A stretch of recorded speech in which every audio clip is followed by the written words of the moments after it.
Bueno, aquí tenemos a Celeste Mir, nuestra gran amiga, está con nosotros en el programa y queremos darse la bienvenida, Celeste. Gracias, muy buenos días. Para mí es un honor estar aquí y un gusto, como siempre, venir a hablar del museo.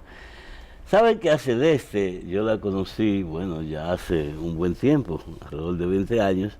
No sé si ya se acuerda, pero yo visitaba a su padre, don Pedro Mir. Cada vez que tenía la oportunidad, le llevaba a su casa a mis pequeños hijos, como lo hice también con el profesor Juan Bosch en muchas ocasiones, porque a mí me interesaba que mis hijos conocieran las glorias nacionales de la República Dominicana, y entonces él siempre me recibió con mucho cariño. Yo creo que en tu casa te llegué a ver alguna vez u otra, pero en realidad, cuando te conocí verdaderamente fue a partir del año 1999, cuando el presidente Leonel Fernández tuvo el honor de designarme responsable de coordinar la comisión que elaboró, que formuló la Ley General de Medio Ambiente de la República Dominicana. En el momento que yo inicié esa tarea, conversé con mucha gente, pero hubo un amigo común de Celeste y mío que me la recomendó. Me dijo, tú tienes que hablar con Celeste porque creo que ella te puede ayudar mucho. Yo conversé con ella y efectivamente logré que ella se fuera a trabajar en aquella comisión COSERENAMA, que se llamaba Comisión del Sector Recursos Naturales y Medio Ambiente, especialmente establecida para elaborar esa ley, que finalmente lo logramos, fue un éxito, y el país cuenta hoy con una Ley General de Medio Ambiente, la 6400, de la cual Celeste, esta persona que tenemos con nosotros aquí, la directora del Museo Nacional de Historia Natural, tuvo mucha responsabilidad en ese trabajo. ¿Te acuerdas? Fueron tiempos que yo recuerdo con mucha nostalgia, tiempos muy interesantes, de mucho trabajo, pero muy productivos, y uno se sentía muy contento de que el país estuviera dando ese paso de por fin tener su ley ambiental y de sentar las bases de lo que luego sería la Secretaría de Medio Ambiente, hoy Ministerio de Medio Ambiente. Lamentablemente, Celeste, ya llevamos 16 años con la ley y hay muchas áreas, muchos temas capitales, radicales, ¿verdad?, para los cambios sustanciales que necesitamos, que todavía no se aplican adecuadamente. Pero bueno, son las cosas del tiempo. Esperamos que ahora tenemos nuevas autoridades, ojalá que el nuevo ministro pues tome la ley en sus manos, la conozca y realmente aplique las cuestiones fundamentales que hay ahí para resolver el problema o los problemas ambientales que tiene el país. Bueno, Celeste, vamos a hablar del museo, porque el museo también es una parte del Ministerio de Medio Ambiente y además cumple una función que yo diría de carácter histórico, para que los nacionales no se nos olvide lo que es nuestro país en términos de su biodiversidad, diría yo. Pero como tú eres que sabe de esto, tú eres que lo va a explicar. Yo quiero arrancar, vamos a tener dos partes. Uno, vamos a conocer sobre el museo y sus realidades, y después vamos a hablar sobre la Carta Compromiso, que es un tema que yo quiero abordarlo con cierta recurrencia en el programa, porque creo que las entidades gubernamentales deben asumir esa carta de compromiso con el ciudadano para cumplir, ¿verdad?, mejor los servicios que brindan. Bueno, entonces vamos a comenzar, Celeste, diciendo cuál es la importancia y de qué se ocupa el Museo Nacional de Historia Natural. Gracias, Paino. Yo creo que para hablar del museo voy justamente a retomar ese momento de la formulación de la ley 6400. Porque cuando discutíamos la ley, se habló de varias instituciones que se relacionaban con el tema ambiental y con el tema de investigación y de conservación, que en ese momento eran instituciones que tenían bases legales diferentes, como era el propio museo, el Jardín Botánico, el Acuario Nacional, el Zoológico y el INDRI. Y justamente la ley 6400 le da la categoría de instituciones adscritas al Ministerio de Medio Ambiente y Recursos Naturales a esas instituciones. Y así pasa el museo a ser parte del ministerio, aunque tiene bastante autonomía desde el punto de vista de la personería jurídica, su asignación presupuestaria independiente, su ejecución presupuestaria también, lo que es muy beneficioso para instituciones pequeñas porque les permite ser más ágiles en la consecución de lo que es su misión institucional. El museo es una institución primariamente de investigación científica y de conservación de la biodiversidad. A eso está enfocada su misión institucional. y en segundo lugar es una institución de carácter educativo. O sea que se fundamenta en la investigación científica y en la transmisión de conocimientos hacia la ciudadanía, en la divulgación de la ciencia. Y bueno, desde el punto de vista de la investigación científica, el museo es el depositario de la colección de fauna más grande y más antigua del país. Es lo que se llama una colección científica de referencia. ¿Qué es eso? Es una colección de individuos, de organismos pertenecientes a diferentes especies que se encuentran ahí preservados, catalogados indefinidamente como una muestra de lo que es nuestro patrimonio natural. Es lo mismo que un herbario en un jardín botánico, en un museo. Nosotros albergamos organismos de la fauna que están ahí preservados de diferentes maneras dependiendo del tipo de organismo. Los hay en los depósitos húmedos, los que están preservados en alcohol, los hay en el depósito seco, como los huesos, las pieles, en el caso de las aves, en los casos de los mamíferos, los huesos, y los hay también como el caso de la colección de insectos, que son en seco, pero con un procedimiento diferente. O sea que si se acabara todo y hubiera que comenzar de nuevo, ahí podríamos saber cuál es la historia natural de la República Dominicana. Exactamente. Los grandes museos del mundo son los museos que tienen las mayores colecciones, donde hay una muestra de especies de cada rincón del planeta. No se limitan solamente a su ámbito geográfico. Y como precisamente ese organismo queda ahí, si se extingue queda ahí en un museo con todas sus características, pero a veces también se va a describir una especie nueva y hay que saber cómo se sabe si es nueva, hay que compararla con lo que hay. Entonces para eso también sirven las colecciones de referencia, o para el monitoreo de áreas protegidas, para ver variaciones a nivel geográfico. Es como una enorme base de datos del patrimonio natural, es una enorme base de datos de la biodiversidad. Y precisamente en el museo hemos trabajado mucho no solamente para conservar como tal la colección, sino también para hacer una base de datos que permita a los investigadores acceder a ella. Esa base de datos está disponible a través de la página web del museo para cualquier investigador, para cualquier persona interesada. Puede entrar a la base de datos y ver lo que hay clasificado y con su ubicación geográfica también. Qué bien. Mira, hace 10 años, recuerdo, que la situación del Museo Nacional de Historia Natural era tan mala, tan difícil, que cuando a usted le ofrecieron el puesto, tuvo bastante aprehensión para aceptarlo. O sea, no estaba muy clara si eso convenía. Yo creo que estaba casi hasta cerrado el museo por aquellos tiempos. Entonces usted puede hacer un recuento de ese momento del museo. Bueno, cuando llegué al museo, el museo tenía 4 años cerrado al público, pero muchos años más de mucho descuido en todos los términos, en términos de lo que es su planta física, pero también en términos de lo que es su institucionalidad y sus funciones. La colección que les mencionaba pero estaba dispersa por diferentes zonas del museo, abandonada. Las exhibiciones estaban descuidadas, algunas de ellas desmontadas. Y ciertamente fue un reto que me tomó algo de tiempo decidir si lo asumí o no, pero me alegro de haberlo hecho porque el museo ha renacido y hoy en día es un museo que yo me atrevo a decir que compite en la región con otros museos de historia natural. No solamente es una institución fuerte, sino al mismo tiempo dinámica, moderna, y que cumple su rol para la sociedad, cumple su rol dentro de lo que es la conservación de la biodiversidad. ¿Cuáles son los cambios sustanciales que ha habido en ese periodo de tiempo? Bueno, si quisiéramos tomar un indicador, uno nada más. Cuando llegué al museo había una computadora. Ahora creo que hay cerca de 40. Los empleados nunca habían visto, eran empleados de un museo y nunca lo habían visto atendiendo al público. Ahora hay... Para hablar de la parte de atención al público hay 5 guías entrenadas, capacitadas, a las que nosotros nos encargamos de reforzarle esa capacitación continuamente, que están en capacidad de manejar todo el contenido de las exhibiciones. Todas las exhibiciones han sido remodeladas, se mantiene continuamente la actualización de la información. El equipo de biólogos no existía, ahora hay un equipo de biólogos fuerte. Nosotros utilizamos un poco la estrategia que utilizó el profesor Eugenio Jesús Marcano, que le da el nombre al museo, cuando conformó el primer equipo de científicos, que fue atraer estudiantes de biología. Y nosotros utilizamos esa misma estrategia y nos ha dado muy buen resultado.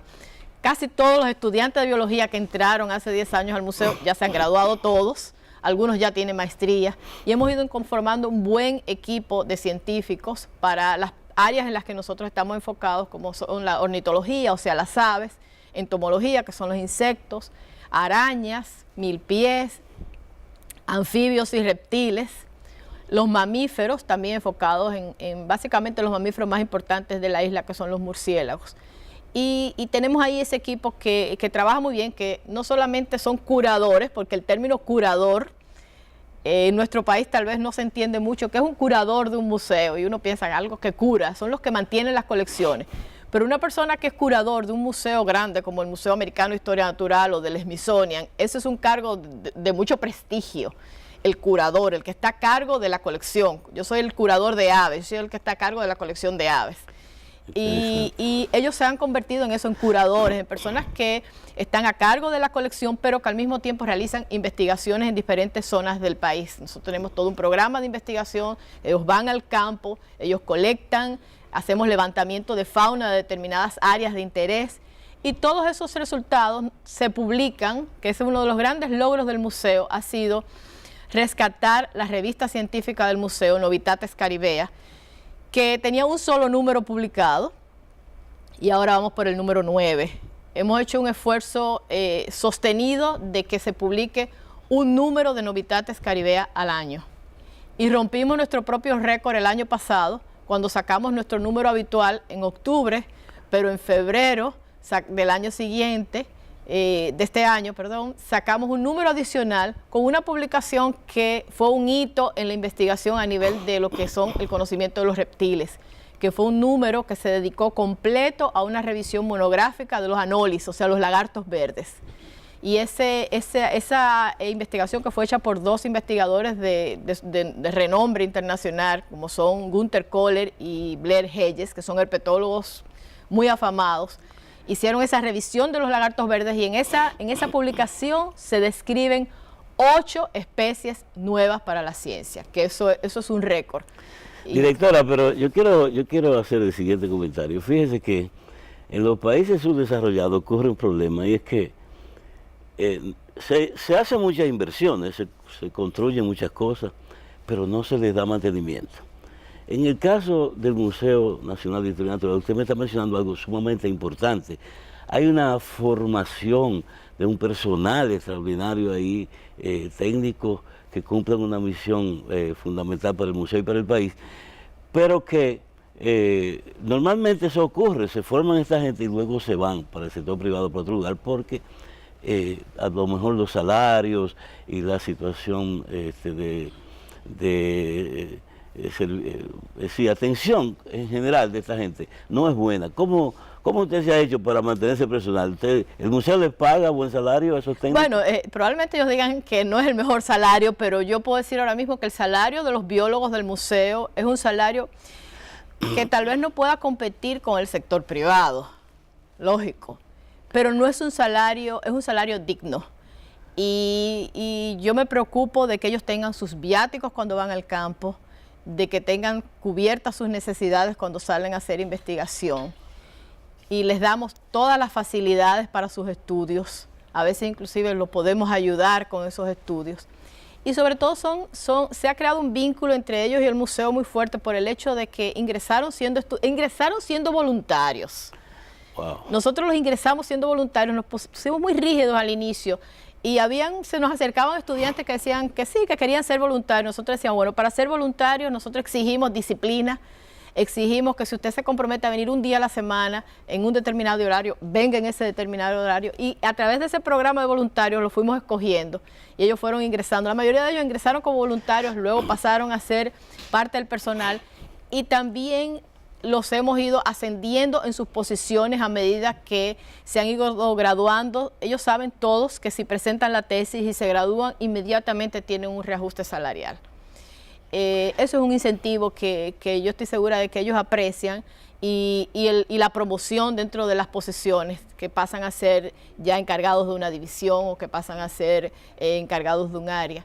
Y bueno, es la manera, se nos han ido algunos, Bueno. se nos han ido algunos, pero estamos muy contentas con el equipo que tenemos. Creo que el equipo que tenemos es un equipo muy bueno, muy comprometido, muy identificado. El biólogo de museo es un biólogo especial que tiene que gustarle trabajar con colecciones, trabajar en los depósitos de las colecciones, pero tiene que gustarle también salir al campo, y lo hemos logrado. Qué bueno, qué bueno. Bueno, pues vamos a hablarse desde ahora sobre los servicios que ofrece el museo, al menos los principales servicios que ofrece al público el Museo de Historia Natural. Sí, además de la investigación científica que ya hemos hablado de eso, el museo también tiene un rol como educador. Y es un rol que se logra a través de la información que está contenida en las diferentes exhibiciones que el museo muestra. En el recorrido, el principal servicio que todo museo del mundo realiza es el recorrido que le permite a sus visitantes, que puede ser no guiado, libre, o puede ser guiado también, y entonces tener el acompañamiento de la guía que le explica lo que está bien. Ese es al visitante, las familias o las escuelas que van. Pero nosotros nos hemos querido ir un poco más allá y empezamos trabajando con las universidades. Empezamos con la Universidad Autónoma de Santo Domingo en la elaboración de una guía de trabajo que permita que materias que se imparten, en el caso de la UAS es la biología básica, tengan una práctica en el museo. Y nosotros inclusive logramos que esa guía, ese ejercicio, se incluya en el manual de biología básica que la universidad publica, o sea, forma parte del manual. De manera que todos los estudiantes de biología básica de la UAS tienen que ir al museo a hacer ese ejercicio, donde se le hacen preguntas que ellos tienen que buscar las respuestas. Y les resulta muy beneficioso porque le amplía mucho su horizonte y las posibilidades de ver en vivo parte de los temas que ven en las aulas. Luego, quisimos llevar ese mismo concepto, pero al nivel básico y al nivel medio del sistema educativo, y conseguimos un proyecto a través del Ministerio de Educación Superior, Ciencia y Tecnología, a través de los llamados fondos CIT, que son unos fondos para investigación y desarrollo de la investigación científica y la tecnología, y elaboramos una guía para la visita escolar, que todavía no hemos puesto a circular, que está recién salida de la imprenta, que abarca desde primero hasta séptimo grado. Y lo que contiene la guía son ejercicios que complementan o cruzan y relacionan lo que son las competencias que están en el currículum educativo dominicano con las exhibiciones del museo. Y ahí hay no solamente ejercicios que tienen que ver con ciencias naturales, con biología, sino que también como eje transversal, lengua española y matemáticas. O sea, desde niños de primero hasta niños de séptimo. Eso está dirigido a los maestros. Ahí los maestros pueden ver los temas que pueden tratar en esos diferentes ejercicios. Una herramienta que va a ser de gran utilidad para los maestros y las maestras dominicanas, para poder llevar los niños al museo, no como un paseo vacío, sino como una oportunidad de dar clase en una sala de un museo. Yo he estado recientemente por invitación tuya en el museo y he visto con mis propios ojos, puedo dar testimonio de ello, de cuánto avance hay allí, cuántos cambios se han producido, cuán hermoso está y cuidado el museo. Da gusto realmente pasearse por esta entidad y yo realmente tengo que felicitarte por ello. Gracias, no hay duda alguna. Pero a mí me gustaría saber, pienso que una mujer como tú, como te conozco ya, como tu actividad, no se detiene nunca y por tanto en el museo tiene que haber seguramente nuevos proyectos. Sí. ¿Verdad? Sí. ¿Qué tú tienes? Bueno, nosotros ahora estamos trabajando a tiempo completo y a veces hasta incluyendo los fines de semana en una nueva sala llamada Sala Historia de la Vida. Es imposible concebir un museo de historia natural que no tenga un lugar donde se narre la historia de los seres vivos desde el origen de las primeras células hasta la biodiversidad actual. Esa es una sala que el museo le debía al pueblo dominicano desde su creación, desde hace 40 años. Se llegó a iniciar y bueno, estaban los esbozos, teníamos el espacio y unimos eso a otras áreas más y conseguimos 330 metros cuadrados nuevos de exhibición que es lo que tiene esa sala. Y tenemos el apoyo de la Fundación Propagacia. Estamos trabajando en una sala que va a ser espectacular, va a ser un antes y un después para el museo y va a narrar justamente desde su entrada a la sala cuáles eran las condiciones en el planeta Tierra antes de que surgiera la vida, cuáles fueron los procesos bioquímicos que se dieron y que originaron las primeras células, y luego va a ir transportando al visitante periodo por periodo hasta llegar al momento actual, pasando inclusive por pinceladas sobre lo que es la evolución de la hispaniola y la biodiversidad en nuestra isla, que ahí es donde va a finalizar el recorrido. Grandioso. Bueno, vamos a hacer ahora una pequeña pausa y vamos luego a seguir conversando con la directora del Museo de Historia Natural, Celeste Mil. Así que no se vayan, quédense ahí y enseguida volvemos.